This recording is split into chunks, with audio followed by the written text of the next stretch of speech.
Hello, everybody. My name is Suppertoe Productions, and this is. Paul Hikari. And he is a voice actor who you probably know from playing Sheriff Toadster in Garten of BanBan. And he's done a few other things too. So, Paul, for the viewers who don't know you, who are you? Well, I'm best known as Paul Hikari. I'm an online voice actor. I've been doing this since, well, I started this out as a hobby back in 2009. Didn't really consider it a serious career path until I graduated from college. About 2016, that's when I started pursuing it professionally. And, well, here I am now, I guess. Um, what got you started in voice acting? It all started as basically a lifelong habit of me just acting stuff out. Well, talking to myself. My mom tried to get me to break the habit with no success. I tried to play along too. But, well, I didn't even know what voice acting was until high school, and even then, I never really considered it a serious career path, or even something I wanted to go into. But, about halfway through freshman year of college, I figured, hey, if I can't break this habit, I might as well put it to good use. So I started auditioning online, got into some projects. At some point, I just figured I really enjoyed it, and then I figured, well, I could make it a serious career path. One thing led to another, and now here I am. What would be your favorite role you've ever played?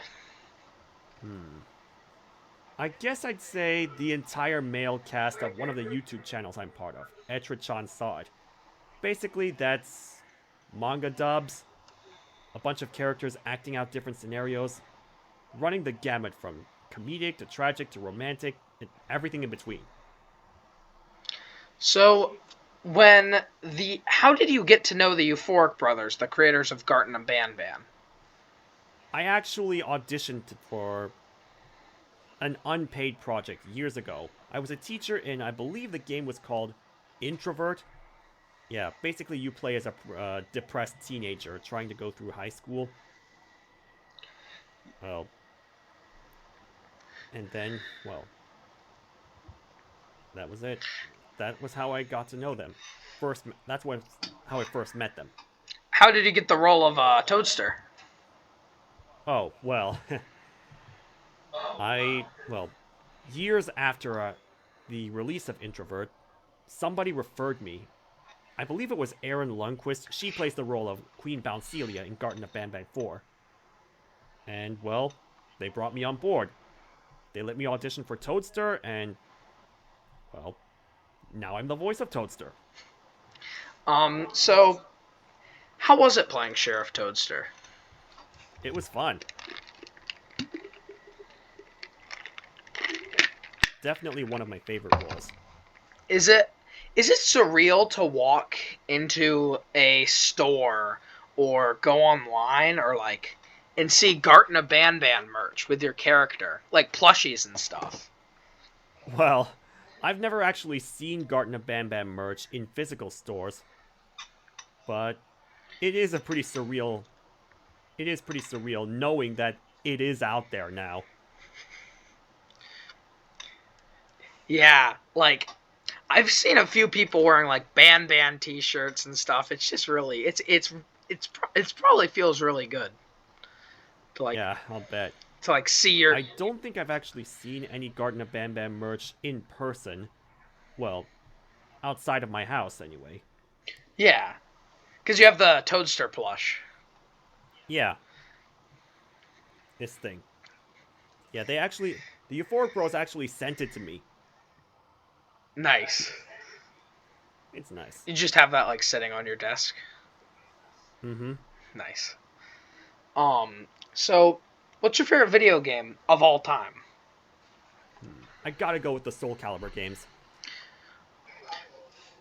So what's your favorite TV show or anime of all time? Well, Full Metal Alchemist Brotherhood is pretty up there. There's also My Hero Academia. Haven't really followed along My Hero Academia lately, because not really much time to watch anime lately. What is your favorite topping on pizza? If only I could choose that. If only that was easy enough to choose. I will say, though, for all of those who say pineapple doesn't belong on pizza, I beg to differ. It goes great with pepperoni. Yep, definitely agree. People just don't understand. People are all wrong. Well, I mean, I get that people have their different preferences. And that much, I don't know. The problem is, a lot of people treat pineapple on pizza kind of like it's a war crime. Yeah, but it's not. And, well, that's just going overboard. Um, so what's your opinion on the success of BanBan and like the places it's taken you personally? Well, it's certainly got some improvement gameplay wise. I mean, gameplay is the most important thing in any video game, which I believe a lot of people have kind of forgotten. But it's certainly good enough for it to be popular. A lot of people enjoy it unironically, and others, well, they just kind of go with it. With all the craziness, it certainly has its own niche in the world of mascot horror. Almost like it's in the mind of a kindergartner obsessed with horror. Yeah. So what's your opinion on other mascot horror games like Five Nights at Freddy's or Poppy Playtime? Like, how do you feel about those? I mean, Five Nights at Freddy's is definitely the one that started it all, so props to that. The others, I don't really have a whole lot to say about.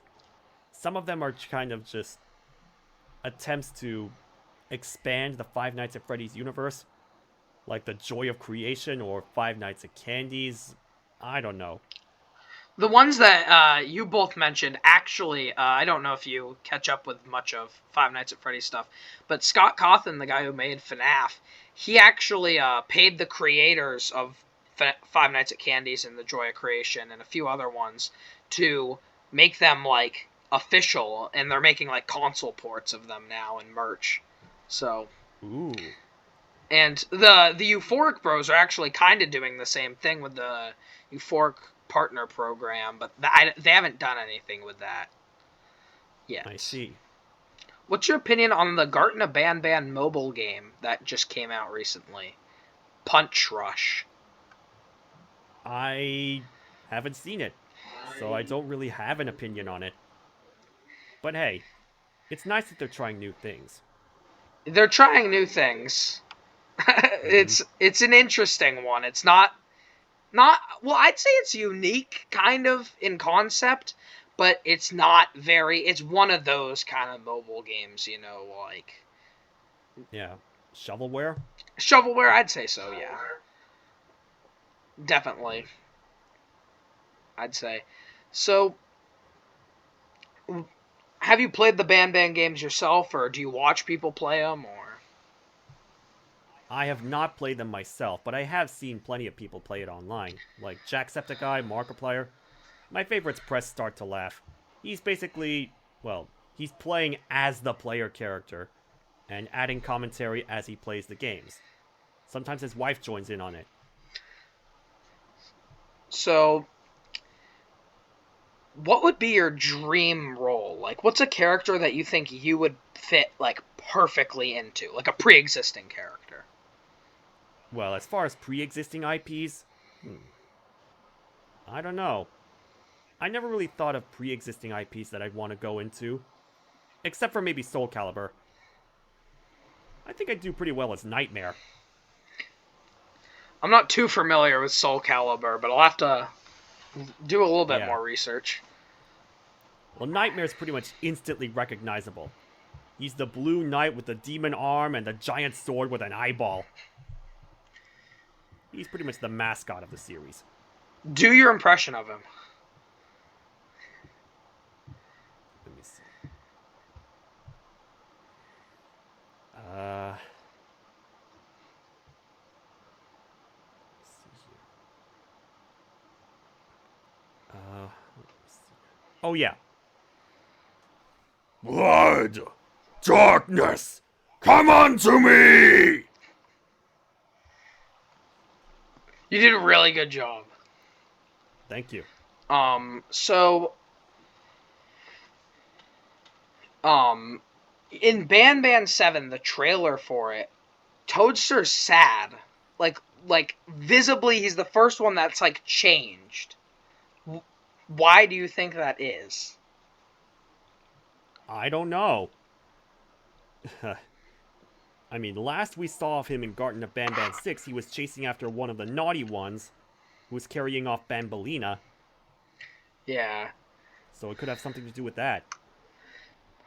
I always thought, based on Toadster's design, that in a way, I'm sad that they wrote his character as a good guy, because I think your voice acting and the way the character model looks, he could have been really scary too.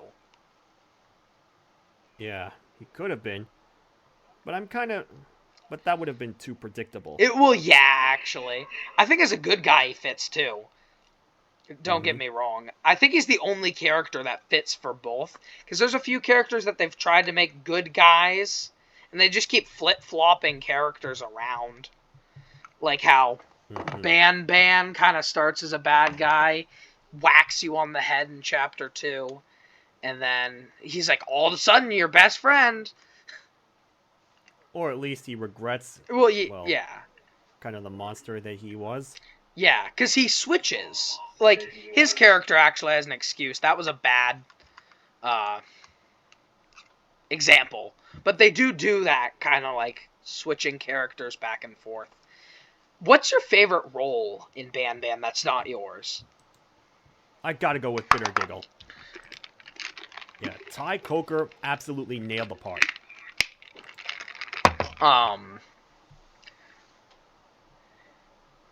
So, I think that's it for the interview for today, but one last thing. Can you say, Toadster's kind of like catchphrase? Right then.